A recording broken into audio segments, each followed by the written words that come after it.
Hello दोस्तों, कैसे हैं आप सभी। उम्मीद करता हूँ आप सभी बहुत ही अच्छे होंगे।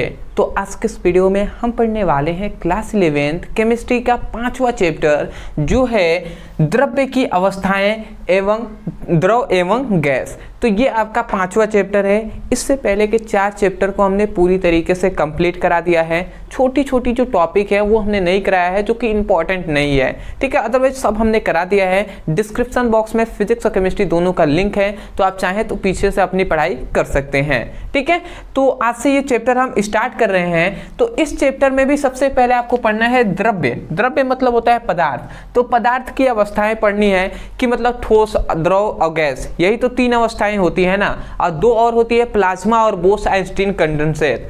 तो ये सब टॉपिक हमने पहले आपको करा दिया है। आप क्या कीजिएगा, आप YouTube पे लिखिएगा ठोस, द्रव, गैस ब्रदर सर, इतना लिखकर आप सर्च करेंगे तो आपको एक वीडियो मिलेगा जिसमें हमने ठोस, द्रव और गैस ये तीनों हमने अच्छे से पढ़ाया हुआ है। यदि इन तीनों का अंतर आप देख लेते हैं ना कि इन तीनों में क्या अंतर होता है, तो वहीं से आपको सब समझ में आ जाएगा, ठीक है। तो अंतर आप देख लीजिएगा, वही आप जान जाएंगे तो बहुत है। उसके बाद इसमें एक और इम्पॉर्टेंट जो टॉपिक आता है कि उष्मीय ऊर्जा किसे कहते हैं और अंतर आणविक बल किसे कहते हैं। और ये दोनों टॉपिक आपको आगे जब जाएंगे क्लास 12th में तो भी वहाँ पे बहुत काम करेगा।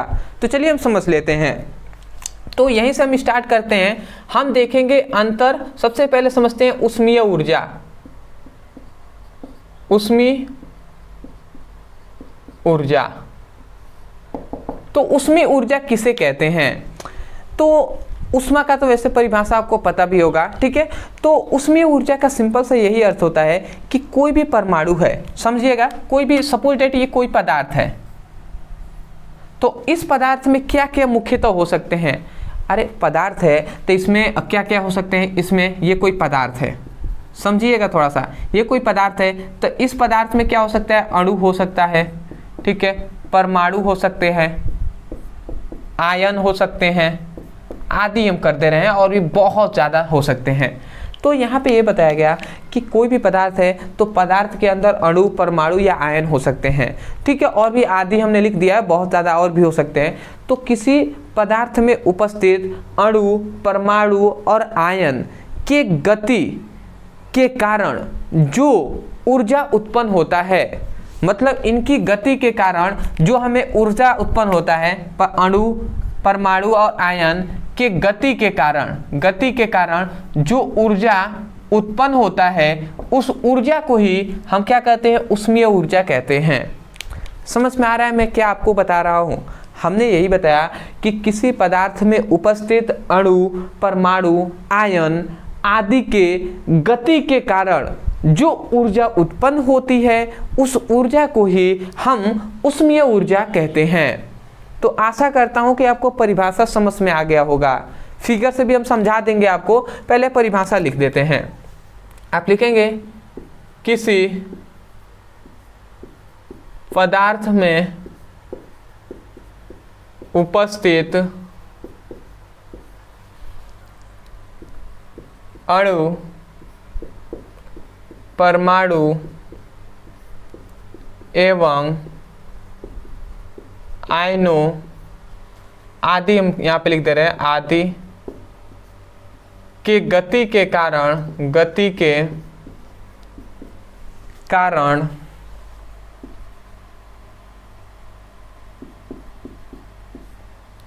जो ऊर्जा उत्पन्न होती है, जो ऊर्जा उत्पन्न होती है, उसे उष्मीय ऊर्जा कहते हैं। मैं आशा करता हूं कि आपको समझ में आ गया होगा उष्मीय ऊर्जा का परिभाषा।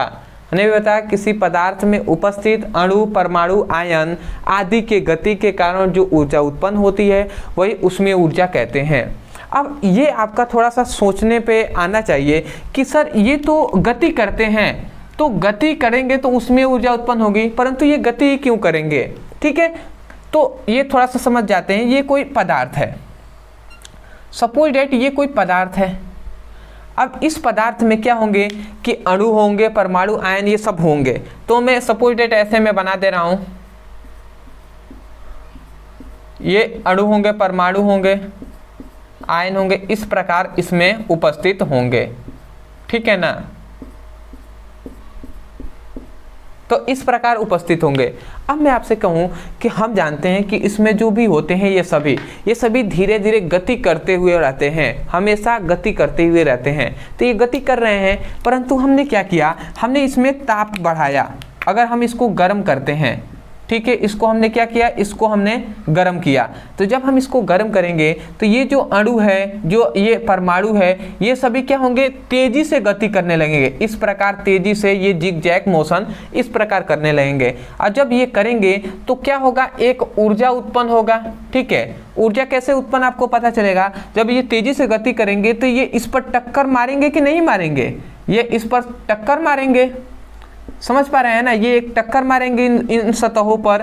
तो जब ये टक्कर मारेंगे तो टक्कर तेज होगा, तो ही तो हम कहेंगे ना ऊर्जा उत्पन्न हो रहा है। तो एक ऊर्जा उत्पन्न होता है और उस ऊर्जा को ही हम क्या कहेंगे, ऊष्मीय ऊर्जा कहेंगे।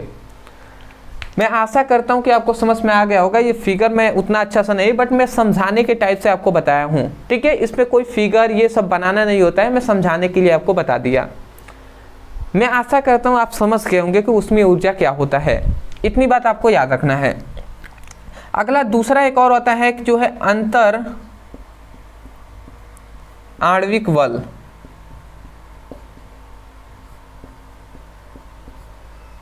ये दोनों एक ही साथ समझ में आ जाएंगे आपको। अब देखिए अंतर आणविक बल का परिभाषा क्या होता है। अंतर आणविक बल का मतलब ये होता है ना कि कोई पदार्थ है तो पदार्थ में अणु उपस्थित होंगे ही, ठीक है। सपोज डेट ये कोई पदार्थ है, मैं आपको बताते रहा हूं, ये कोई सपोज डेट पदार्थ है, तो पदार्थ है तो इस पदार्थ में अणु उपस्थित होंगे इस प्रकार, ठीक है, ये अणु उपस्थित है। तो यहां पे ये बताया जाता है कि ऐसा बल, ठीक है, ऐसा बल जिसमें ऐसा बल जो किसी पदार्थ में उपस्थित अणुओं के बीच समीपता लाता है। समीपता मतलब कि इसको ये दोनों आपस में पास आएंगे, ठीक है, ये दोनों अणु है तो ये दोनों पास आएंगे, ठीक है। समीपता का मतलब होता है ये सभी आपस में जुड़े, ठीक है। तो वही बात बताया जा रहा है कि ऐसा बल, क्या बताया गया कि ऐसा बल जो किसी पदार्थ में उपस्थित अणुओं के बीच समीपता लाता है, मतलब अणुओं को पास लाता है। तो ऐसे बल को ही हम क्या कहते हैं, अंतर आणविक बल कहते हैं। मैं आशा करता हूं कि आसान है, आपको समझ में आ गया होगा, ठीक है। तो परिभाषा में लिख दे रहा हूं कि ऐसा बल,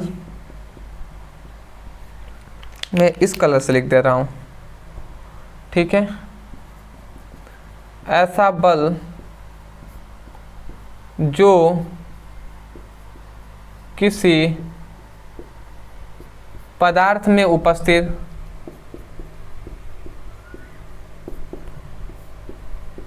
अणुओं के बीच समीपता